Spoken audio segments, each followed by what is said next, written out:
Doctor فرحت ہاشمی صاحبہ کے مستند بیانات سننے کے لیے ہمارے چینل قرآنک پلس کو سبسکرائب کریں۔ یہاں قرآن و حدیث کی روشنی میں حقیقی رہنمائی اور روحانی ترقی کے خزانے ملیں گے۔ ابھی جڑیں اور دین کو گہرائی سے سمجھیں۔ السلام علیکم ورحمۃ اللہ وبرکاتہ۔ نحمدہ ونصلی علی رسولہ الکریم، اما بعد فاعوذ باللہ من الشیطان الرجیم، بسم اللہ الرحمن الرحیم۔ رب اشرح لی صدری ویسر لی امری واحلل عقدۃ من لسانی یفقہوا قولی۔ شفا کا لفظ عربی زبان کا لفظ ہے، اگرچہ اردو میں بھی استعمال ہوتا ہے۔ شفا یشفی شفاءً سے ہے۔ شفا اللہ المریض کا مطلب ہوتا ہے کہ اللہ تعالیٰ نے مریض کو بیماری سے تندرست کر دیا، اسے عافیت دی اور مریض شفا یاب ہو گیا، صحت یاب ہو گیا، اور وہ پہلے والی حالت پر جو یعنی صحت والی حالت تھی اس پر واپس لوٹ گیا۔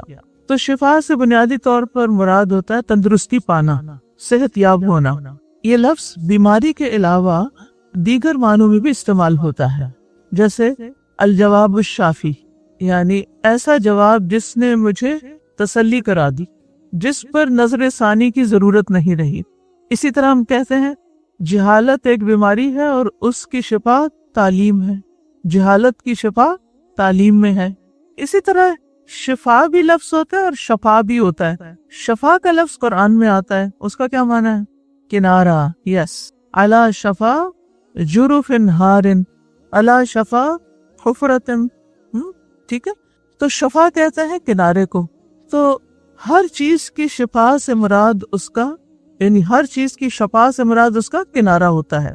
تو خلاصہ یہ ہے کہ شفا ایک ایسی چیز ہے، یعنی آپ نے آج کے بعد لفظ شفا بولنا ہے تندرستی اور صحت کے لیے، اور شفا نہیں بولنا، شفا ہو گئی، کیونکہ بہت سے لوگ پروننسیشن غلط بولتے ہیں اور وہ ایک دوسرے معنی میں چلا جاتا ہے، چاہے لکھنے میں وہ ایک جیسا نظر آ رہا ہو۔ تو شفا سے مراد ہر ایسی چیز کو ہٹا دینا ہے، دور کر دینا ہے جو جسم، دل اور انسان کی شخصیت کے لیے دکھ، اذیت، تکلیف کا باعث ہو۔ یعنی ہر دکھ، اذیت اور تکلیف والی چیزیں دور کر دینا، یہ شفا کہلاتا ہے۔ اب دیکھیے کہ اگر انسان کو کوئی غم پہنچتا ہے تو غم اس کو کیا کرتا ہے؟ غم کا نتیجہ کیا ہوتا ہے؟ کوئی نتیجہ نہیں ہوتا۔ غم بیمار کر دیتا ہے، غم دکھی کر دیتا ہے، ٹھیک ہے۔ تو اب کیا کرنا چاہیے؟ غمگین رہنا چاہیے یا اس کا کوئی علاج کرنا چاہیے؟ علاج کرنا چاہیے۔ تو وہ جو علاج کیا جائے گا، اس علاج کے بعد جو چیز حاصل ہوگی وہ کیا کہلائے گی؟ شفا کہلائے گی، ٹھیک ہے۔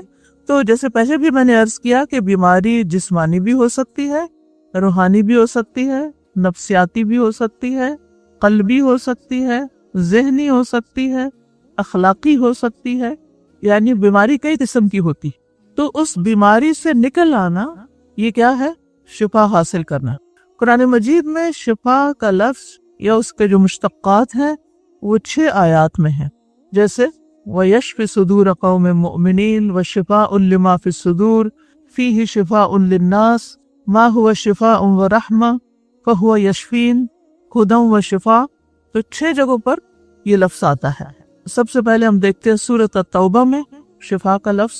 یہ سورۃ التوبہ کی آیت نمبر 14 ہے، جس میں اللہ تعالیٰ فرماتے ہیں تم ان سے جنگ کرو، اللہ تمہارے ہاتھوں انہیں عذاب دے گا اور انہیں ذلیل و رسوا کرے گا، اور ان کے خلاف تمہاری مدد کرے گا اور مومن قوم کے سینوں کو شفا بخشے گا۔ یہ کون سی شفا ہے؟ جسمانی یا قلبی، روحانی، ٹھیک ہے نا۔ یعنی ان لوگوں کے ہاتھوں تمہیں جو بھی دکھ پہنچا ہے، اس دکھ سے تم نکل آؤ گے، اللہ تمہارے سینے ٹھنڈے کر دے گا، تمہارے دلوں کو راحت بخشے گا۔ لیکن یہ راحت کس کے سبب حاصل ہوگی؟ کس کے سبب؟ بیٹھے بیٹھے اسباب اختیار کر کر، محنت کر کر، رزق لے کر، تکلیف اٹھا کر، ٹھیک ہے۔ دوسری آیت سورۃ یونس کی آیت نمبر 57 ہے، وَشِفَاءٌ لِمَا فِي الصُّدُورِ۔ اللہ تعالیٰ فرماتے ہیں اے لوگو، تمہارے پاس تمہارے رب کی طرف سے نصیحت آ چکی ہے۔ وہ کون سی نصیحت ہے؟ قرآن۔ یہ دلوں کے امراض کی شفا اور مومنوں کے لیے ہدایت اور رحمت ہے، مومنوں کے لیے ہدایت اور رحمت ہے۔ تو اس سے یہ پتہ چلتا ہے کہ مومنوں کے لیے تو ہدایت بھی ہے اور رحمت بھی ہے، لیکن اوور آل قرآن سب کے لیے کیا ہے؟ شفا ہے۔ جو بھی اسے پڑھے گا، ایمان والا پڑھے گا تو بھی شفا پائے گا، اور کوئی بے ایمان پڑھے گا تو وہ بھی شفا پائے گا، یعنی یہ سب کے لیے فائدے کی چیز ہے۔ جو شخص بھی قرآن سے نصیحت لیتا ہے، ہدایت لیتا ہے، رحمت پاتا ہے، وہ شفا پاتا ہے، ٹھیک ہے۔ اور یہ نہیں کہ یہ صرف روحانی بیماریوں کا علاج ہے، قرآن جسمانی بیماریوں کا بھی علاج ہے، جس کی آگے چل کر ہم وضاحت کریں گے۔ پھر اللہ تعالیٰ شہد میں شفا بتاتے ہیں۔ سورۃ النحل کی 69 آیت میں فرمایا فیہ شفاء للناس، فرمایا پھر ہر طرح کے پھلوں میں سے کھاؤ، پھر اپنے رب کے ہموار راستوں پر چلتی رہو۔ شہد کی مکھی کو اللہ تعالیٰ نے حکم دیا۔ ان کے پیٹوں سے ایسا شربت نکلتا ہے جس کے مختلف رنگ ہیں، اس میں لوگوں کے لیے شفا ہے، بے شک جو لوگ غور و فکر کرتے ہیں ان کے لیے یقیناً اس میں ایک نشانی ہے۔ تو اللہ سبحانہ تعالیٰ نے شفا قرآن میں بھی رکھی اور شفا غذا میں بھی رکھی، ٹھیک ہے۔ تو یعنی دوا بھی ہوتی ہے اور دعا بھی ہوتی ہے، دونوں چیزیں شفا کے لیے فائدہ مند ہوتی ہیں۔ تو شہد میں شفا ہے کیونکہ اس میں بہت سے پھولوں اور پھلوں کا رس ہوتا ہے اور تجربے کی چیز ہے۔ چوتھی آیت میں اللہ تعالیٰ فرماتے ہیں، اس سورۃ الاسراء کی آیت نمبر 82 ہے، وَنُنَزِّلُ مِنَ الْقُرْآنِ مَا هُوَ شِفَاءٌ وَرَحْمَةٌ لِّلْمُؤْمِنِينَ، اور ہم قرآن میں سے جو نازل کر رہے ہیں وہ مومنوں کے لیے تو شفا اور رحمت ہے، اور ظالموں کو خسارے ہی میں بڑھاتا ہے۔ یعنی قرآن پڑھنے سے، قرآن پر عمل کرنے سے انسان کی روح، انسان کا دل، انسان کا جسم شفا پاتا ہے، اور جو شخص اس سے جتنا دور ہوتا ہے وہ بیمار ہوتا ہے۔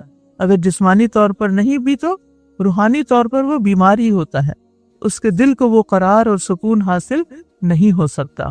تو کچھ لوگوں کے لیے قرآن شفا ہے، اور جو ظالم ہے، ظالم کون ہے؟ جو اس سے دور رہتے ہیں، جو اس سے فائدہ نہیں اٹھاتے، جو اس پر ایمان نہیں لاتے، جو اس کی تصدیق نہیں کرتے، جو اس سے تعلق نہیں رکھتے، جو اس کا حق ادا نہیں کرتے۔ تو پھر کیا ہوتا ہے؟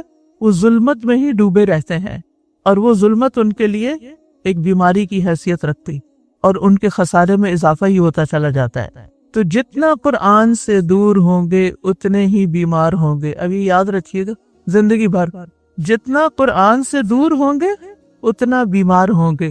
اب یہ ہم نے فیصلہ کرنا ہے کہ ہم نے اس کے قریب رہنا ہے یا اس سے دور ہونا ہے، صرف کورس کی حد تک پڑھنا ہے یا بعد میں بھی اس سے قریب رہنا ہے، اس کو اپنے قریب رکھنا ہے۔ آج اتنی خاموشی کیوں؟ تا حیات، یا آپ کہیں قریب رہنا ہے۔ دیکھیں، جب کوئی آپ سے سوال کرتا ہے تو پھر کیا کرتے ہیں؟ کیا خاموشی بھی جواب ہوتا ہے؟ کسی حد تک ہوتا ہے کہ ہاں ہم اگری کر رہے ہیں، ٹھیک ہے نا۔ جیسے وہ حدیث میں آتا ہے نا کہ کمالی لڑکی کی خاموشی اس کی ہاں ہوتی ہے۔ آپ میں سے بھی اکثر جو ہیں وہ اسی اصول پر عمل کر رہے ہیں کہ اگری کر رہے ہیں، ٹھیک ہے۔ چلیے جی، سورۃ فصلت کی آیت نمبر 44 میں اللہ تعالیٰ فرماتے ہیں، وَإِذَا مَرِضْتُ فَهُوَ يَشْفِينِ، سورۃ فصلت آیت 44۔ قُلْ هُوَ لِلَّذِينَ آمَنُوا هُدًى وَشِفَاءٌ، اللہ تعالیٰ فرماتے ہیں، اور اگر ہم اسے عجمی قرآن بناتے تو ضرور وہ کہتے کہ اس کی آیات کھول کر کیوں بیان نہیں کی گئی؟ کیا کلام عجمی زبان اور رسول عربی؟ کہہ دیجئے یہ ہدایت اور شفا ہے ان کے لیے جو ایمان لائے، اور وہ جو ایمان نہیں لاتے ان کے کانوں میں بوجھ ہے، اور یہ ان کے حق میں اندھا پن ہے۔ یہی قرآن کچھ لوگوں کے کانوں میں کیا ہے؟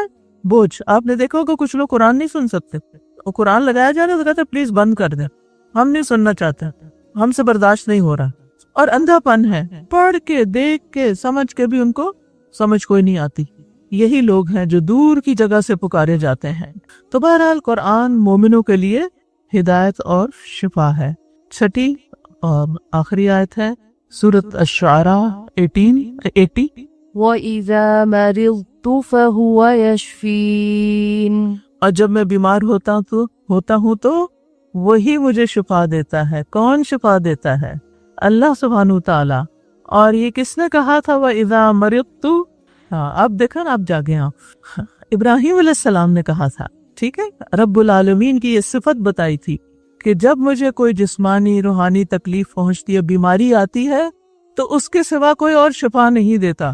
تو ہمارا بھی یقین کیا ہونا چاہیے کہ شفا صرف اللہ کے ہاتھ میں ہے.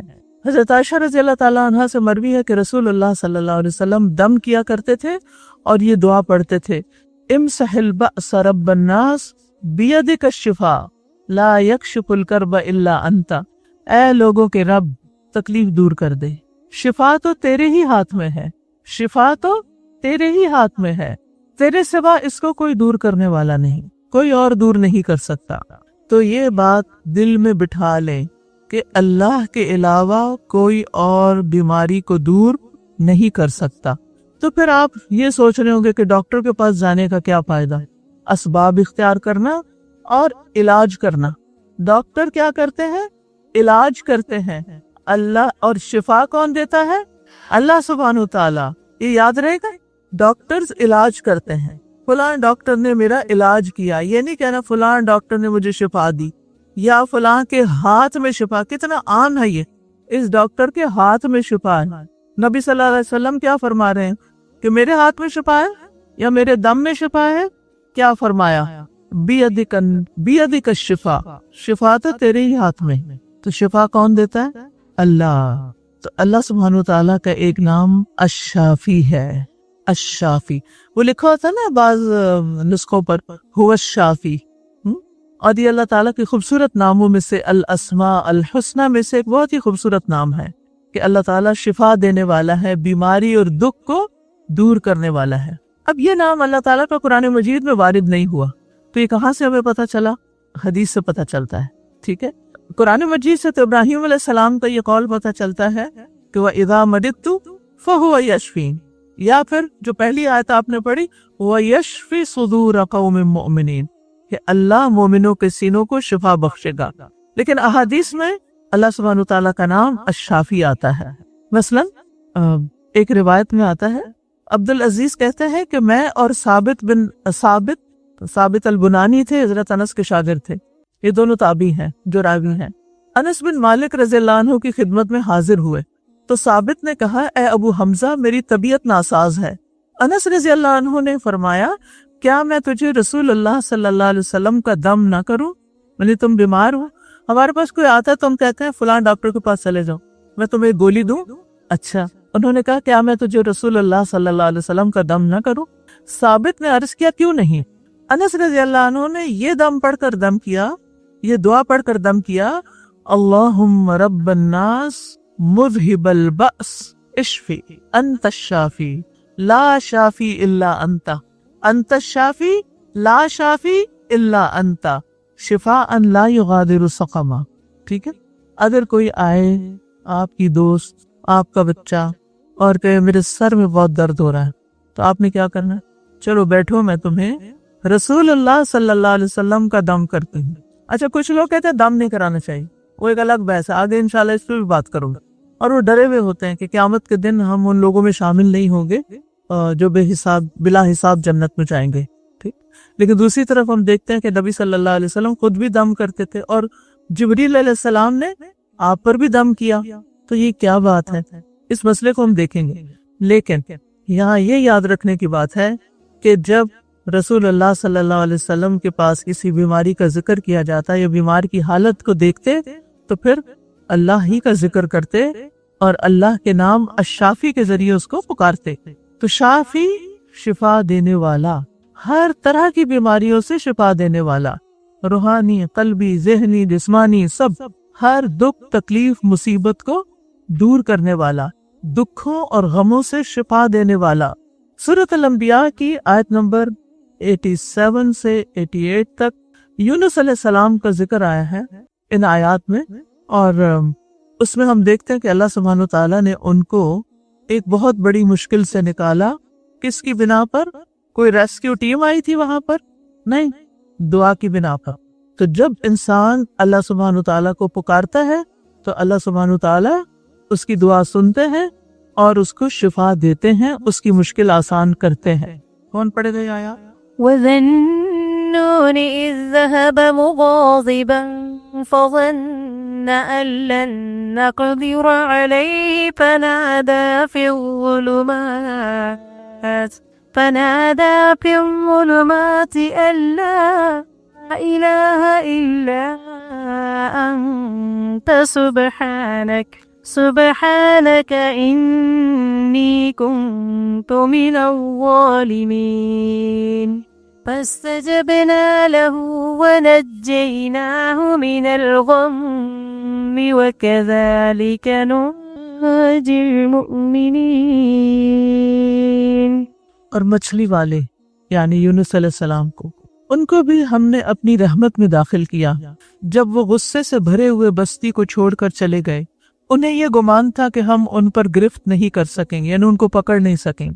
پھر انہوں نے اندھیروں میں پکارا کہ لا الہ الا انت سبحانک انی کنت من الظالمین، تیرے سوا کوئی الہ نہیں، تو پاک ہے، میں ہی ظالموں میں سے تھا. تب ہم نے اس کی دعا کو قبول کر لیا اور اسے غم سے نجات دی. غم سے نجات دی یعنی دوسرے لفظوں میں غم کی بیماری سے نجات دی، شفا دی. اور ہم اسی طرح ایمان رکھنے والوں کو نجات دیا کرتے ہیں، یعنی باقی مومنوں کذالک ننجی المؤمنین، سب کے لیے ہے یہ نسخہ کہ غم سے نکلنے کا راستہ ہے کیا؟ پڑھیے لا الہ الا اللہ. آپ میں سے کبھی کوئی غمگین ہوا؟ 3Q4 ہے نا، پنک یہ جو پنک سکارف میں گھر چھوڑ کر آئے ہیں، ہاسٹل میں ہیں، دکھی غمگین ہیں. آپ تو بڑے خوش ہیں الحمدللہ. یہ جگہ ہی ایسی کہ یہاں آ کے سبھی خوش ہو جاتے ہیں سمیت میرے. بہرحال گھر والوں سے جدائی ایک غم دیتی ہے انسان کو. تو جس وقت بھی خیال آئے تو کیا کریں؟ یہی کلمہ پڑھیں، دہرائیں اس کو. تو اللہ سبحانہ و تعالیٰ ایسا الشافی ہے جو ہمارے سینوں کو بھی ہر طرح کی بیماریوں سے شفا دیتا ہے. جیسے ہمارے دلوں کے اندر، سینوں کے اندر جو بیماریاں، ان میں 2 بڑی بیماریاں شہوات، شکوک و شبہات. شہوات انسان کو ہلاکت میں گراتی ہیں اور شکوک و شبہات انسان کو کہیں کا نہیں چھوڑتے. پھر حسد، بغض، کینہ اور اسی طرح کی دیگر باتیں جو انسان کے سینے کو بیمار رکھتی، دل کو بیمار رکھتی ہیں. پھر اسی طرح گندہ خیالات، شیطان کے وسوسے، انگزائٹی، اندیشے، فکریں، الجھنیں، کنفیوژن، بے سکونی، یہ ساری چیزیں کیا ہیں؟ یہ ہمارے اندر کی بیماریاں ہیں. تو اللہ الشافی ان بیماریوں سے بھی انسان کو نجات دیتا ہے. تو دل کی بیماری کا علاج رب کو پکارنے میں ہے اور ان خاص آیات اور دعاؤں کے ساتھ پکارنے میں ہے جو اللہ تعالیٰ نے ہمیں خود سکھائی ہیں. ابن قیم کہتے ہیں جب دل رب العالمین سے جڑ جاتا ہے، بیماری اور دوا کے خالق سے اور طب کو تدبیر کرنے والے اور اسے اپنی مرضی کے مطابق پھیرنے والے سے، تو اس دل کے لیے ان دواؤں کے علاوہ اور دوائیں ہوتی ہیں جنہیں وہ دل برداشت کرتا ہے جو اس سے دور ہو اور اس سے منہ موڑتا ہو. یعنی اللہ سے جڑنے والے کے دل کی دوائیں فرق ہوتی ہیں. عام لوگوں کی دوا فرق ہوتی ہے اور اللہ سے جڑنے والے کی دوا فرق ہوتی ہے. تو اللہ کے ذکر میں ایسی شفا ہے کہ جس سے، اور ایسی طاقت ہے جو کسی اور چیز سے نہیں مل سکتی.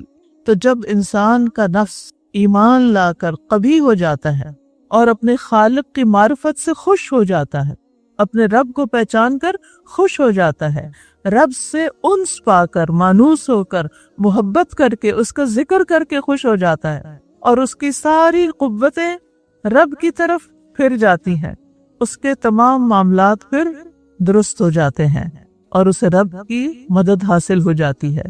اور یہی چیز دراصل وہ شفا ہوتی ہے جو اللہ تعالیٰ انسان کو پھر عطا کرتا ہے. اور ویسے بھی آپ دیکھیں کہ کچھ ریسرچز ایسی ہوئی ہیں کہ جن سے یہ پتہ چلتا ہے کہ اللہ کا ذکر کسی بھی شکل میں جب کیا جاتا ہے تو وہ شفا کا باعث بنتا ہے اور اس کے انسان کے جسم پر، انسان کے ذہن پر مثبت اثرات ہوتے ہیں. ایک ڈاکٹر ٹیلر ہیں، انہوں نے یہ ایک اہم دریافت کی کہ روزانہ اگر کوئی شخص 12 منٹ تک، یعنی انہوں نے بہت تجربات کیے، اس کے بعد نتیجہ نکالا، 12 منٹ تک کوئی روحانی یا مذہبی تحریر بلند آواز میں پڑھے. اب ظاہر ہے کہ یہ تو نان مسلم ہے، ان کو بیچاروں کو نہ قرآن کا پتہ ہے، نہ یہ اذکار ہمارے ان کو پتہ ہے. آپ تو خوش قسمت ہیں جن کے ہاتھوں میں یہ سب چیزیں ہیں، ان کو اویلیبل ہیں، ان کے لیے میسر ہیں، لیکن ان کو نہیں پتہ. لیکن انہوں نے اس کو روحانی تحریر سے وہ کہا روحانی تحریر ہو اور 12 منٹ تک روز اونچی آواز میں، دل میں نہیں، بلند آواز سے پڑھیں، اس سے ڈائمنشیا ریورس ہو سکتا ہے۔ ڈائمنشیا کا پتہ نہیں، جس میں مریض بھولنے لگتا ہے اور پھر بعض اوقات گالیاں شالیاں بھی دیتا ہے اور ڈانٹ ڈپٹ کرتا ہے، اور بہت جن بزرگوں کو عام طور پر یہ بیماری ہوتی ہے، تو پھر کیا ہوتا ہے کہ اس سے کیا ہوتا ہے، جن کو وہ سنبھالنے پڑتے ہیں نا بزرگوں کی زندگی حرام ہو جاتی ہے۔ یہ ڈائمنشیا کو ریورس کر سکتا ہے، الزائمر کو بھی درست کر سکتا ہے، اور یہ کلمات یعنی ایسے اور دعا وغیرہ کی قسم کے جو کلمات ہیں، یہ تو دماغی خلیات یعنی ہمارے سیلز کو بھی تبدیل کر دیتے ہیں اور ان پر حیران کن اثر ڈالتے ہیں۔ ایک اور ہے ڈاکٹر آرلین، وہ کہتی ہے کہ جن بچوں کو بچپن سے مذہبی کتابیں پڑھانے کی کوشش کی جاتی ہے، بچپن سے، جیسے ہمارے بچے آغاز میں ہی یعنی بولنا شروع ہی کرتے ہیں تو ان کو ہم قرآن پہ لگا دیتے، اور بعض عقل مند مائیں تو ڈے 1 سے ان کو قرآن سنانا شروع کرتی ہیں، اور بلکہ وہ جب پریگنینسی میں تھے تو وہ اس وقت خود پڑھتی، پہلے وہ مشہور تھا سورت مریم پڑھی جائے اور فلاں سورت پڑھی جائے بچہ خوبصورت ہوگا۔ اصل میں ہمارا معیار کسی انسان کو پرکھنے کا خوبصورتی رہ گیا نا، حالانکہ اس کے علاوہ بھی بہت قابلیت انسان کے لیے اس کی اہمیت بڑھاتی ہیں۔ تو ہر شخص اپنی سوچ کے مطابق فائدہ دیکھتا ہے کہ اس کا فائدہ کس چیز میں ہے۔ بہرحال جو بچے بچپن سے قرآن پڑھنے لگتے ہیں، بچپن سے قرآن سنتے ہیں، یہ ان بڑے ہو کر ان کی شخصیت پر بہت مثبت اثر ڈالتا ہے۔ افسوس یہ کہ اس وقت مائیں چھوٹے چھوٹے بچوں کو ڈے کیئر، پری نرسری اور پتہ نہیں کس کس چیز میں ڈال دیتی ہیں۔ اچھا، اس کا کیا نقصان ہوتا ہے؟ وہاں میوزک سناتے ہیں، وہاں پر ان کو رائم سناتے ہیں، وہاں ان کو انگریزی سکھاتے ہیں، وہاں ان کو پتہ نہیں دنیا بھر کی چیزیں جو ہے وہ بتائی جاتی ہیں، اور وہ کہتے ہیں جی چائلڈ برین ڈیولپمنٹ ہو رہی ہے، اور وہ ہر چیز اس میں ٹوس دیتے ہیں، لہٰذا وہ بچہ پھر اس کی سوچ، اس کی ہر چیز اس کے مطابق ہونے لگتی، اور ماں باپ دیکھ دیکھ کے خوش ہوتے ہیں کہ ہمارے بچے تو علامہ بن رہے ہیں ابھی سے۔ حالانکہ ہونا کیا چاہیے کہ سب سے پہلے قرآن سے آغاز ہونا چاہیے۔ اب جن بچوں کے ذہن میں بچپن سے قرآن چلا جائے گا نا، وہ جو بڑے ہوں گے نا، چاہے ماحول کے اثر سے تھوڑے بہت بگاڑ آئے گا لیکن واپس لوٹیں گے۔ وہ کہتی ہیں کہ میرے والد روزانہ بائبل کے کچھ صفحات پڑھنے کو کہتے تھے، اور وہ کہتی ہیں کہ اس کا ان کی زندگی پہ پھر بہت اثر پڑا، ان کی سوچ اس کے مثبت ہو گئی۔ بہرحال ہمیں اللہ نے افضل الکتب دی، کیا؟ قرآن مجید، لہذا ہمیں خود بھی پڑھنا ہے، اور یہ قرآن کی تلاوت اور بلند آواز میں تلاوت صرف کورس کے دوران نہیں کرنی، اس عادت کو جو سال بھر میں پختہ ہوگی زندگی بھر لے کے چلنا ہے انشاءاللہ۔ بس شادی کا دن ہو، کسی کی فوتگی کا دن ہو، کوئی آ رہا ہو کوئی جا رہا ہو، کیا نہیں چھوڑنا؟ قرآن، اور کم از کم کتنے منٹ؟ کم از کم اب بھی آپ اپنا جو ڈیلی ورد ہے نا فجر کا، ان قرآن الفجر کان مشہودا، اول تو افضل یہ فجر کی نماز میں، لیکن اگر اس میں نہیں تو بعد میں کیا کرنا ہے؟ بلند آواز سے پڑھنا ہے، ٹھیک ہے؟ یاد رہے گا؟ اور کس نیت سے پڑھنا ہے؟ ہدایت کی نیت سے، اللہ کی رحمت برکت پانے کے لیے، اور اس کے ساتھ ساتھ شفا کی نیت سے۔ ہم باقی نیتیں کر لیتے، شفا کی نیت نہیں کرتے کہ اللہ اس کے ذریعے تو مجھے شفا عطا فرما، اور بار بار یہ یاد کرنا ہے کہ اللہم بیدک الشفا لا یکشف الکرب غیرک۔ شفا ڈاکٹر کے ہاتھ میں نہیں ہوتی، وہ طبیب ہو سکتا ہے، وہ ڈائگنوز کر سکتا ہے، وہ ٹریٹمنٹ کر سکتا ہے، وہ کوئی تھراپی آپ کے اوپر اپلائی کر سکتا ہے، لیکن وہ شفا نہیں دے سکتا۔ شفا صرف اللہ کے حکم سے ہوتی ہے۔ ایک ہی دوا ہوتی ہے، ڈاکٹر ایک بیمار کو دیتا ہے تو وہ شفا یاب ہو جاتا ہے، دوسرے کو دیتا ہے نہیں ہوتا، تو شفا کس کے ہاتھ میں ہے؟ ہاں۔ اور ویسے بھی اگر اللہ سبحانہ تعالیٰ کی طرف سے کسی کے لیے کوئی آزمائش لکھی ہوئی ہے، کوئی بیماری لکھی ہوئی ہے، کوئی تکلیف، تو اس کو صرف اللہ ہی دور کر سکتا ہے۔ جیسے قرآن مجید میں آتا ہے وَإِن يَمْسَسْكَ اللَّهُ بِضُرٍّ فَلَا كَاشِفَ لَهُ إِلَّا هُوَ، اگر اللہ تجھے کسی تکلیف میں ڈال دے تو کوئی بھی اس کو دور نہیں کر سکتا، اور اگر اللہ تعالیٰ کسی کو بیماری سے بچانا چاہے تو کووڈ اس پر اثر نہیں کرتا۔ ایک ہی گھر میں کئی لوگ جوان مر گئے، بوڑھے بچ گئے، کس نے بچایا؟ اللہ نے۔ تو بیماری لگتی بھی نہیں جب تک اللہ کا اذن نہ ہو، اور جاتی بھی نہیں جب تک اللہ کا اذن نہ ہو۔ لیکن ہم کیا کرتے ہیں؟ جلد باز ہیں، جب بھی کوئی بیماری آتی ہے تو ہم کیا چاہتے ہیں؟ اب یہ فوراً دور ہو جائے، ابھی دور ہو جائے، اور اس جلد بازی نے ہمیں مزید بیمار کر دیا ہے۔ وہ کیسے؟ مثلاً ہمیں سر درد ہوتی ہے، ہم کیا کرتے ہیں؟ پہلا کام کیا کرتے ہیں؟ پیناڈول جیب میں رکھی ہوئی ہے یا بیگ میں رکھی ہوئی ہے، ساتھ لے کے چلتے ہیں، اسی وقت پھک لیتے ہیں، کچھ کھایا ہو نہ کھایا ہو بس۔ اور آپ کو پتا ہے اس کے کوئی سائیڈ ایفیکٹس ہوتے ہیں؟ یہ آپ پڑھیے جا کے، اب تو کچھ جاننا مشکل نہیں رہتا کتنے سائیڈ ایفیکٹس ہوتے ہیں۔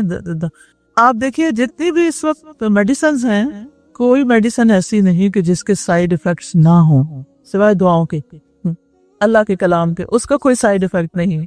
ورنہ جو بھی آپ دوائیاں کھائیں گے نا، وہ آپ کی ایک بیماری ٹھیک کریں گی تو ایک تیار کر دیں گی۔ اب ہوتا کیا ہے، ایک دوائی کھاتے ہیں، اس سے ایک چیز ظاہری طور پہ جلدی ٹھیک ہو گئی، اس کے نتیجے میں کیا ہوا؟ ایک اور لگ گئی، ایک اور دوائی شروع کر دی، اس کے نتیجے میں ایک اور لگ گئی، ایک اور شروع کر دی۔ بعض بزرگ بےچارے 20 دوائیاں کھا رہے ہوتے ہیں کیونکہ ہم جلد باز ہیں۔ خلق الانسان عجولا۔ تو یاد رکھیے، بیماری جو آتی ہے نا، بعض بیماریاں آتی ہیں اور چلی جاتی ہیں، لیکن کچھ بیماریاں اپنا سائیکل پورا کر کے جاتی ہیں۔ وہ وائرس داخل ہوا، اس نے ٹائم لینا باہر نکلنے میں یا مرنے میں، اس کا ایک وقت ہے۔ جیسے فلو ہے مسئلہ، اگر فلو شروع ہو گیا نا تو عموماً اس کا سائیکل 7 ڈیز میں پورا ہوتا ہے۔ کچھ لوگ کیا کرتے ہیں، جلدی سے اینٹی بایوٹک شروع کر دیتے ہیں، کچھ لوگ اور اسی طرح کا کچھ ٹوٹکے شروع کر دیتے ہیں۔ اچھا، نتیجہ کیا نکلتا ہے؟ ٹھیک وہ اپنے وقت پر ہی ہوتا ہے، لیکن کیا چھوڑ کے جاتا ہے؟ کھانسی اور پھر اور سینے کی کئی اور بیماریاں، کیونکہ وہ فلم جو ہے جم جاتا ہے اندر، سانس کی بیماریاں اور کئی مسئلے مسائل کھڑے ہو جاتے ہیں۔ اگر آپ اس کو ایک طریقے کے ساتھ اپنا سائیکل پورا کرنے دیں اور صبر سے کام لیں اور اجر کی توقع رکھیں اور دم درود کرتے رہیں تو کیا ہوگا؟ آپ سکون میں بھی رہیں گے اور بیماری لا بأس طہور انشاءاللہ۔ یا آپ کو کس لیے بیماری کیوں آتی ہے؟ صاف کرنے کے لیے، پاک کرنے کے لیے۔ بیماری جسمانی طور پر بھی انسان کو پاک کرتی ہے۔ ہم ایسی پولوٹڈ فضا میں رہتے ہیں کہ جس میں ہمارے اندر ٹاکسنز سانس کے ذریعے، فوڈ کے ذریعے، مختلف چیزوں، دوائیوں کے ذریعے وہ اندر ٹاکسنز چلے جاتے ہیں، اب وہ جمع ہوتے رہتے ہیں۔ اب کبھی ان کو ختم کرنے کے لیے بخار آتا ہے۔ بخار کیا کرتا ہے؟ جسم کے فاسد مادوں کو جلاتا ہے۔ ہم کیا کرتے ہیں؟ بخار آ جائے تو جھٹ سے کیا کہتے ہیں؟ گولی۔ اب وہ جو مادے پگھل رہے تھے نا، وہ کیا کرتے ہیں؟ وہیں جم جاتے ہیں، اور کبھی وہ ہمارے لیور میں جا کے ادھر ڈیرا جما لیتے ہیں، کبھی وہ پتے میں، کبھی گال بلیڈر، کہیں نہ کہیں۔ پھر وہ کیا بنتے ہیں؟ پتھریاں۔ پھر ان کو کیا کرتے ہیں؟ لیزر سے مثلا نکلواتے ہیں۔ پھر تھوڑے دنوں میں کیا ہوتا ہے؟ دوبارہ بنتی ہیں۔ کیوں؟ کیونکہ ہم نے کاز تو دور ہی نہیں کی، ہم نے تو بس وہ جو ظاہری سمٹم تھی نا وہ ختم کر دی۔ تو ایسی چیزوں میں صبر سے کام لیں، ماہر معالج سے رابطہ کریں، خود سے دوائیاں مت کھائیں۔ لیکن جب تک کوئی ماہر معالج نہیں ملتا کیا کرتے رہیں؟ سب سے پہلا کام کیا کریں؟ دعا شروع کر دیں، خود بھی کریں اور مریض کے جو آس پاس لوگ ہیں وہ بھی دعا کریں اس کے لیے، اور اس یقین کے ساتھ کریں کہ اللہ شفا دے گا۔ اللہ نے مجھے سبب اختیار کرنے کو کہا، اس لیے میں علاج کروں گی، لیکن محض علاج سے فائدہ نہیں ہوتا جب تک اللہ کا اذن نہ ہو۔ لیکن ایک حیرت انگیز بات ہے کہ محض دعا کرنے سے شفا مل جاتی ہے، صرف دعا کرنے سے شفا مل جاتی ہے۔ نبی صلی اللہ علیہ وسلم نے فرمایا، دعا اس مصیبت کے لیے بھی فائدہ مند ہے جو نازل ہو چکی، اور اس کے لیے بھی جو ابھی نازل نہیں ہوئی۔ لہٰذا اے اللہ کے بندو، دعا کو لازم پکڑو۔ تو کیا کرنا ہے؟ ہر تکلیف میں اور خصوصاً بیماریوں میں دعا کو لازم پکڑنا ہے، اور دوا بھی کرنی ہے، لیکن دوا اللہ کے اذن سے شفا کا باعث بنے گی۔ نبی صلی اللہ علیہ وسلم نے فرمایا، ہر بیماری کے لیے دوا ہے، ہر بیماری کے لیے دوا ہے۔ جب کسی مریض کو صحیح طریقے پر بیماری کی دوا پہنچتی ہے تو اللہ کے حکم سے، اللہ عز و جل کے حکم سے اسے احتیاب ہو جاتا ہے۔ اب یہاں نبی صلی اللہ علیہ وسلم اس حدیث سے ہمیں کیا تعلیم دے رہے ہیں؟ دوا لو، لیکن شفا کیسے ہوگی؟ جب نمبر 1 دوا درست ہوگی، ٹھیک ہے، اس بیماری کے مطابق ہوگی، اور دوسری چیز اللہ عز و جل کے حکم سے شفا یاب ہوگا وہ، چاہے دوا درستی کیوں نہ ہو۔ ہمیں بیمار ہونے پر یہ حدیثیں یاد نہیں رہتی، ہم نے یہ یاد رکھنی ہے۔ ٹھیک میں نے ہونا ہے اللہ ہی کے اذن سے۔ یاد رکھیے، علاج کرانا منع نہیں ہے، علاج کرانا چاہیے، اور نہ ہی یہ توکل کے منافی ہے، عقل و توکل ہے۔ اللہ چاہے تو کن کہہ کے انسان کو کسی بھی تکلیف سے نکال دے، لیکن اللہ نے اسباب بھی پیدا کیے ہیں۔ ذوالقرنین بادشاہ تھا، پڑھا کسی نے سورۃ کہف کو؟ جی، کیسا بادشاہ تھا؟ عادل بادشاہ تھا۔ کوئی اس کے پاس ٹیکنالوجی تھی؟ نہیں، ایسے ہی وہ دیوار بنا لی تھی اس نے۔ اللہ نے اس کو اسباب عطا کیے تھے، ٹھیک ہے؟ تو انہوں نے کیا کیا تھا؟ اسباب کو استعمال کیا تھا، حالانکہ وہ خود بہت طاقتور بادشاہ تھے، لیکن انہوں نے اسباب استعمال کیے جو اللہ نے ان کو سکھائے تھے۔ اِنَّا مَكَّنَّا لَهُ فِي الْأَرْضِ وَآتَيْنَاهُ مِن كُلِّ شَيْءٍ سَبَبًا فَأَتْبَعَ سَبَبًا۔ تو اتبع سببا کیا ہے؟ کیا کرو؟ اسباب کی پیروی کرو، اسباب اختیار کرو، لیکن اسباب پر بھروسہ کر لو، اسباب کے اوپر بھروسہ کر لو۔ اب میں نے چونکہ یہ سبب اختیار کر لیا لہٰذا میں منزل تک پہنچ جاؤں گی، نہیں، تو بھروسہ صرف اللہ کی ذات پر، ٹھیک ہے؟ نہ ڈاکٹر پر، نہ دوائی پر، نہ کسی اور پر، اللہ کی ذات پر۔ لہٰذا کوئی بھی تکلیف جو آپ کے دل، روح، بدن، جسم، اخلاق کو لاحق ہو جائے تو کیا کریں؟ اللہ کی طرف رجوع کریں، اس کے آگے جھک جائیں، اس کے مزید قریب ہو جائیں، اس کا ذکر کریں اور مسنون دعائیں پڑھیں۔ اب آپ دیکھیے کہ اللہ سبحانہ تعالیٰ سب کچھ کر سکتا ہے، ان اللہ علی کل شیء قدیر، لہٰذا وہ بغیر دوا کے، بغیر اسباب کے بھی شفا دے سکتا ہے۔ اس میں ہم دیکھتے ہیں قرآن سے ایوب علیہ السلام کی مثال، سورۃ الانبیاء آیت نمبر 83 اور 4۔ اللہ سبحانہ تعالیٰ ایوب علیہ السلام کے بارے میں فرماتے ہیں وہ 18 سال تک بیمار رہے تھے، لیکن شفا انہیں کس سے ملی تھی؟ دعا سے۔ وہ کون سی دعا تھی؟ شمیم پڑھیے، مائک کھولیے، یہ آیات سنیں نا تاکہ یقین میں اضافہ ہو۔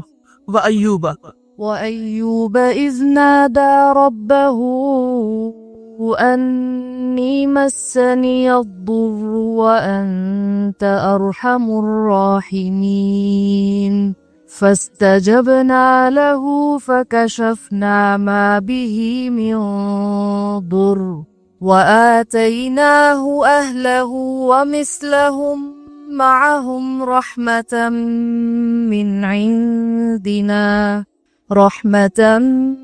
من عندنا وذكرى للعابدين۔ اور ایوب جب اس نے اپنے رب کو پکارا کہ بے شک مجھے تکلیف پہنچی ہے اور تو رحم کرنے والوں میں سب سے زیادہ رحم کرنے والا ہے، تو ہم نے اس کی دعا قبول کر لی۔ ایک وقت ہوتا ہے نا، بس اسے جو بھی تکلیف تھی دور کر دی، اور اسے اس کے گھر والے اور ان کے ساتھ ان کی مثل اور عطا کر دیے اپنے پاس سے رحمت کے لیے اور ان لوگوں کی یاد دہانی کے لیے جو عبادت کرنے والے ہیں۔ تو یہاں آپ دیکھیں فَاسْتَجَبْنَا وَكَشَفْنَا وَآتَيْنَا رَحْمَةً مِّنْ عِنْدِنَا، یہ سب کون کر رہا ہے؟ اللہ سبحانہ تعالیٰ۔ ایوب علیہ السلام نے کوئی دوا نہیں کھائی تھی، اللہ کے حکم سے شفا ہوئی تھی ان کو، لیکن حکم 18 سال بعد ہوا، آزمائش پوری ہونے کے بعد۔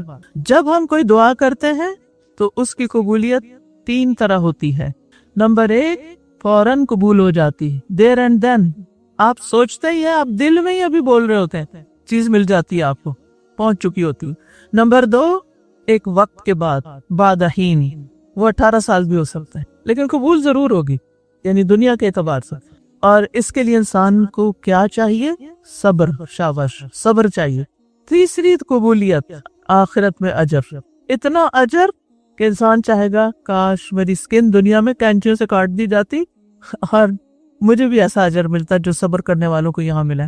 یقین رکھیے دعا ہر صورت قبول ہوتی ہے، یا فوراً، یا دیر سے، یا پھر آخرت میں، لیکن فائدہ ہی فائدہ ہے۔ اچھا، تو شافی کون ہے؟ اللہ۔ یعقوب علیہ السلام کی مثال اپنے سامنے رکھیے۔ اللہ تعالیٰ فرماتے ہیں وَبْيَضَّتْ عَيْنَاهُ مِنَ الْحُزْنِ فَهُوَ كَظِيمٌ، کہ غم کی شدت کی بنا پر آنکھوں کی بینائی ختم ہو گئی۔ تو بلائنڈنس کیا ہے؟ این النس، بیماری ہے کہ نہیں ہے؟ کوئی علاج کرایا تھا انہوں نے؟ پھر کوئی دوا لی تھی؟ نہیں، صرف اللہ کا حکم ہوا تھا۔ سورۃ یوسف کی آیت نمبر 93 میں آتا ہے، یوسف علیہ السلام نے، جب یوسف علیہ السلام کو جب پتا چلا کہ والد رو رو کر میرے غم میں نابینا ہو گئے ہیں، تو اللہ تعالیٰ نے ان کو الہام کیا ہوگا، انہوں نے کہا اذهبوا، پڑھیے اذهبوا بقميصي هذا فألقوه على وجه أبي يأت بصيرا وأتوني بأهلكم أجمعين. یہ میری قمیص لے جاؤ اور اسے میرے والد کے چہرے پہ ڈال دینا، وہ بینا ہو جائیں گے، اور انہیں لے کر تم سب اہل و عیال سمیت میرے پاس آ جاؤ. تو یعقوب علیہ السلام کی بینائی کس سے لوٹی؟ اللہ کے حکم سے. اللہ نے شفا دی بغیر دوا کے. وہ ایک ہیلا تھا، ایک سبب تھا کہ قمیص ڈال دو، لیکن شفا اللہ نے دی. کہنے کا مطلب ہے کہ بغیر دوا کے بھی کچھ طریقے ہوتے ہیں جس سے شفا ملتی ہے. اب ہوا کیا، جب وہ خوشخبری لانے والا آ گیا اور اس نے قمیص یعقوب کے چہرے پر ڈالی تو فوراً بینا ہو گئے. کہنے لگے میں نے تم سے کہا نہ تھا کہ میں اللہ سے وہ کچھ جانتا ہوں جو تم نہیں جانتے.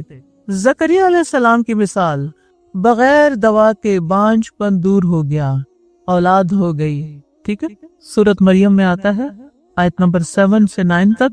يا زكريا إنا نبشرك بغلام اسمه يحيى لم نجعل له من قبل سميا قال رب أنى يكون لي غلام وكانت امرأتي عاقرا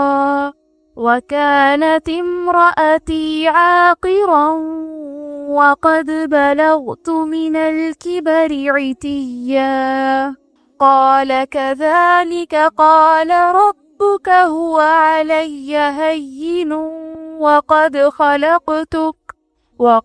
خلقتك من قبل ولم تك شيئا. اللہ تعالیٰ نے فرمایا اے زکریا ہم تمہیں ایک لڑکے کی بشارت دیتے ہیں جس کا نام یحییٰ ہوگا. اس سے پیشتر اس نام کا کوئی دوسرا آدمی ہم نے پیدا نہیں کیا.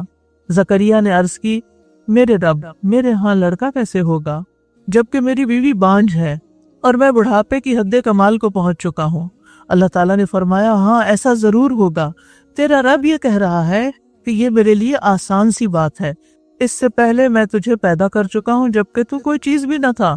سبحان اللہ. جو رب عدم سے وجود میں لا سکتا ہے وہ ایک خراب چیز کو صحیح کر سکتا ہے کہ نہیں؟ یقیناً کر سکتا ہے. ہاں انہوں نے کوئی دعا وغیرہ کی تھی؟ کب تک کی تھی؟ سورۃ مریم کے شروع میں ہی آتا ہے نا کہ وہ کہتے ہیں کہ میرے سر کے بال بڑھاپے سے بڑک اٹھے، سفید ہو چکے ہیں، لیکن وَلَمْ أَكُنْ بِدُعَائِكَ رَبِّ شَقِيًّا. دعا نہیں چھوڑی میں نے. ہم کیا کرتے ہیں؟ مایوس ہو جاتے ہیں، اور پھر وہ دعا کی وجہ سے ہی اولاد یافتہ ہوئے تھے، اولاد ملی تھی ان کو. عیسیٰ علیہ السلام بھی مریضوں کو اللہ کے اذن سے شفا دیتے تھے. ٹھیک ہے، کس کس کو؟ پیدائشی اندھوں کو، برس والوں کو. ٹھیک ہے جی ہاں، اور مردوں کو بھی اللہ کے اذن سے زندہ کر لیتے تھے. حالانکہ زندہ تو اللہ کرتا، تو اللہ کے ان آیات میں ہر جگہ اللہ کے اذن کی بات ہوئی. لیکن کہنے کا مطلب کیا ہے کہ بغیر کسی دوا کے، یعنی کہ کوئی ان کو کچھ سگاتے تھے تو پھر وہ ٹھیک ہو جاتے تھے، یا کچھ لگاتے تھے تو پھر وہ ٹھیک ہو جاتے تھے. نہیں، اللہ کے اذن سے، اللہ کا حکم ہوتا اور وہ شفا یاب ہوتے جاتے. بنی اسرائیل کے 3 لوگوں کو ایک فرشتے نے اللہ کے حکم سے تندرست کر دیا تھا. نبی صلی اللہ علیہ وسلم نے بنی اسرائیل کے 3 لوگوں کا ایک واقعہ بیان کیا. تینوں کو بیماری تھی، تینوں کو اللہ نے شفا یاب کیا. پھر ان میں انسانی صورت میں ایک فرشتہ بھیجا. ایک نابینا تھا، ایک گنجا تھا، ایک کوڑی تھا. ان لوگوں نے کوئی ٹریٹمنٹ نہیں لی تھی. ٹھیک ہے، فرشتے نے پوچھا نابینا سے تمہاری کیا خواہش ہے؟ اس نے کیا کہا؟ مجھے آنکھیں مل جائیں. فرشتے نے کیا کیا؟ دعا کی، اور وہ اللہ کے حکم سے دیکھنے لگ گیا. اور اسی طرح، اور اس نے کچھ مال مانگا اور وہ بھی دے دیا گیا. دوسرے کے پاس گیا، پوچھا تمہاری کیا خواہش ہے؟ میرے سر کے بال آ جائیں.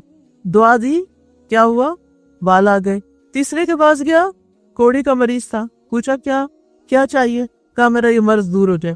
دعا کی، اللہ نے اس کو بھی شفا دی. یہ واقعات کیا بتاتے ہیں؟ کہ دعائیں مؤثر ہیں. دعائیں یقین کے ساتھ کریں، دعا سے انشاءاللہ شفا ہوگی. پھر اسی طرح وہ ایک اور واقعہ بھی نا اصحاب الاخدود کا، وہ بچہ جسے اس وقت کے بادشاہ نے جادو سکھانا چاہا، لیکن وہ کس کے پاس جا بیٹھتا تھا؟ ایک راہب کے پاس، دین کا علم سیکھتا. تو اللہ تعالیٰ نے اس کے کلام اور دعا میں برکت دے دی. وہ جس پر دعا کرتا، جس کے لیے دعا کرتا، اللہ اس کو شفا یاب کر دیتا. تو بادشاہ کا ایک درباری تھا جو نابینا تھا، وہ اس کے پاس آیا تو اس نے کہا کہ اے لڑکے، یہاں جو دولت نظر آ رہی ہے یہ سب میں نے تیرے لیے جمع کی ہے، اگر تو مجھے شفا دے۔ تو اس بچے نے کیا کہا جو راہب کے پاس بیٹھتا تھا؟ میں تو کسی کو شفا نہیں دیتا، شفا تو یقیناً اللہ دیتا ہے، اللہ هو الشافی۔ اگر تم ایمان لے آؤ اللہ پر تو میں اللہ سے دعا کروں گا، اللہ تجھے شفا دے گا۔ تو وہ وزیر جو تھا وہ اللہ پر ایمان لے آیا، اللہ نے اسے شفا دے دی، ٹھیک ہے۔ تو یہ شفا کس سے ملی تھی؟ دعا سے۔ اسی طرح بغیر دوا کے جنون کا اثر ختم ہو گیا۔ خارجہ بن سلط اپنے چچا سے نقل کرتے ہیں کہ وہ ایک مرتبہ رسول اللہ صلی اللہ علیہ وسلم کی خدمت میں حاضر ہوئے، جب واپس جانے لگے تو ایک قوم کے پاس سے گزر ہوا، یہاں ایک مجنون انسان تھا، پاگل انسان، جسے انہوں نے لوہے کی زنجیروں سے باندھ رکھا تھا۔ اس کے اہل خانہ کہنے لگے ہمیں معلوم ہوا کہ تمہارا یہ ساتھی خیر لے کر آئے، نبی صلی اللہ علیہ وسلم کوئی اچھی چیزیں لے کر آئے ہیں، کیا اس کے پاس کوئی ایسی چیز ہے جس سے یہ علاج کر سکے؟ وہ کہتے ہیں میں نے سورۃ فاتحہ پڑھ کر دم کیا اور وہ اللہ کے اذن سے ٹھیک ہو گیا۔ کیا پتا چلا؟ ذہنی بیماریاں دعا کے اثر سے ٹھیک ہو جاتے ہیں۔ مرگی کا مرض بھی اللہ سے دعا کرنے سے ٹھیک ہو جاتا ہے۔ وہ جو ایک عورت تھی نا جو جا رہی تھی، تو ابن عباس کہتے ہیں میں تمہیں، عطا بن ابی رباح جو تابعی ہیں ان کے شاگرد ہیں، کہتے ہیں میں تمہیں ایک جنتی عورت دکھاؤں؟ میں نے کہا کیوں نہیں؟ انہوں نے کہا کہ یہ جو کالی عورت ہے یہ نبی صلی اللہ علیہ وسلم کی خدمت میں حاضر ہوئی، کہنے لگی کہ مجھے مرگی کا دورہ پڑتا ہے اور اس سے میرا سطر کھل جاتا ہے، اس لیے آپ میرے لیے دعا کریں۔ آپ نے فرمایا اگر تم چاہو تو صبر کرو، تمہارے لیے جنت ہے، اور اگر چاہو تو میں اللہ سے دعا کروں کہ وہ تمہیں صحت اور عافیت دے دے۔ دعا کروں تو صحت مل جائے گی، صرف دعا ہی نہیں کہا میں تمہیں کوئی دوائی بھیجتا ہوں تو صحت مل جائے گی۔ اس عورت نے کیا چوز کیا؟ جنت۔ سیانی عورت تھی، اس نے کہا میں صبر کروں گی لیکن میرا سطر کھل جاتا ہے، آپ دعا کریں میرا سطر نہ کھلا کرے۔ تو آپ نے دعا کی اور اس کے بعد اس کا سطر نہیں کھلتا تھا۔ اسی طرح ایک نابینا شخص کا واقعہ بھی آتا ہے کہ وہ نبی صلی اللہ علیہ وسلم کے پاس آیا، دعا کی درخواست کی، آپ نے اسے بھی یہی فرمایا اور کہ تم کیا چاہتے ہو؟ تو اس نے کہا میں دعا چاہتا ہوں کہ آپ میرے لیے دعا کریں تو میں ٹھیک ہو جاؤں۔ تو آپ نے اس کے لیے دعا کر دی، اس نے نفل پڑھے اور خود بھی دعا کی، اللہ نے اس کی بینائی بحال کر دی۔ حضرت علی رضی اللہ عنہ ایک موقع پر خیبر والے دن ان کو کیا تھا؟ آنکھیں خراب ہو گئی تھی ان کی، اور آپ نے جھنڈا ان کو دینا تھا۔ اب جس کی آنکھیں خراب ہوں وہ کیا کچھ کر سکتا؟ اس کو سارا وقت یہ کہ مجھے صحیح نظر نہیں آ رہا۔ تو نبی صلی اللہ علیہ وسلم نے فرمایا کل میں جھنڈا اس شخص کو دوں گا جس کے ہاتھ پر فتح ہوگی، جو اللہ اور اس کے رسول سے محبت رکھتا ہے اور جس سے اللہ اور اس کا رسول بھی محبت رکھتے ہیں۔ رات بھر سب صحابہ کے ذہن میں یہی خیال رہا کہ دیکھیں جھنڈا کس کو ملتا ہے۔ صبح ہوئی تو ہر شخص امیدوار تھا، لیکن آپ نے دریافت فرمایا علی کہاں ہے؟ اور وہ نہیں تھے۔ عرض کیا گیا ان کی آنکھوں میں درد ہے، تو بلایا گیا، آپ نے اپنا لعاب مبارک ان کی آنکھوں میں لگایا اور دعا کی اور اس سے وہ فوراً صحت یاب ہو گئے، کسی قسم کی کوئی تکلیف باقی نہ رہی، اور اس کے بعد ان کے ہاتھوں اللہ نے خیبر کو فتح کیا۔ اسی طرح وہ واقعہ یاد ہے جس میں نبی صلی اللہ علیہ وسلم کے صحابہ ایک عرب قبیلے کے پاس سے گزرے اور انہوں نے ان کی دعوت کا یعنی ان کو مہمان بنانے سے انکار کر دیا، تو پھر ان کے سردار کو کیا ہوا تھا؟ بچھو نے کاٹ لیا تھا۔ تو وہ پھر آئے ان کے پاس کہ ہمارا کوئی طریقہ بتائیں، ہمارے سردار کو بچھو نے کاٹ لی۔ تو ابو سعید خدری کیا پڑھنے لگے؟ سورۃ فاتحہ، اور اپنا لعاب اس جگہ لگانے لگے، وہ شخص ٹھیک ہو گیا، اور اس پر پھر وہ ان سے بکریاں بھی وصول کی۔ تو بہرحال اللہ سبحانہ وتعالیٰ کے ہمارا یقین اور ایمان ہونا چاہیے کہ اللہ سبحانہ وتعالیٰ الشافی ہے، تو شفا شافی دیتا ہے اور جو اللہ سبحانہ وتعالیٰ ہے، لہٰذا اللہ تعالیٰ کے اس نام پر ہمیں ایمان بھی لانا ہے، اور اللہ سبحانہ اور ہر بیماری میں ہم نے اللہ سبحانہ وتعالیٰ کے اس نام کے ساتھ پکارنا بھی ہے کہ اشفی انت الشافی لا شفا الا شفاؤک، اور پھر جب شفا ہے اس کے پاس تو مانگنا بھی اسی سے ہے، دعا بھی اسی سے کرنی ہے۔ تو ہر بیماری سے پہلے چاہے وہ فزیکل ہو ایموشنل ہو، اللہ تعالیٰ کی طرف رجوع کریں۔ دعا بہت بڑا، دعا ضرور فائدہ دیتی ہے، دعا ضائع نہیں جاتی، اور ہر طرح کی بیماریوں سے شفا ہوتی ہے، جیسے روحانی بیماریاں، غم، بے سکونی، ڈپریشن، نیند کی کمی، اور اسی طرح جسمانی بیماریاں۔ اور آخری بات یہ کہوں گی کہ جب کوئی تکلیف آئے، چاہے بیماری آئے، تو اپنے اندر شکر گزاری پیدا کریں، کیونکہ شکر گزاری جو ہے اس سے ذہنی صحت بہتر ہوتی ہے، ذہنی صحت بہتر ہوتی ہے تو جسمانی صحت بھی بہتر ہو جاتی ہے، بیماریوں سے نجات مل جاتی ہے۔ لہٰذا اپنی سوچ کو مثبت کریں، اللہ سے اچھا گمان رکھیں، اور قرآن سے بڑھ کر کوئی چیز انسان کو مثبت سوچ نہیں دیتی اگر وہ اس کو صحیح معنوں میں غور و فکر کے ساتھ علاج کی نیت سے پڑھے۔ تو خلاصہ کیا ہوا؟ شفا صرف اللہ کے ہاتھ میں۔ تو شفا اور شافی آج کا آپ کے لیے میسج تھا۔ ڈاکٹر فرحت ہاشمی صاحبہ کے مستند بیانات سننے کے لیے ہمارے چینل قرآنک پلس کو سبسکرائب کریں۔ یہاں قرآن و حدیث کی روشنی میں حقیقی رہنمائی اور روحانی ترقی کے خزانے ملیں گے۔ ابھی جڑیں اور دین کو گہرائی سے سمجھیں۔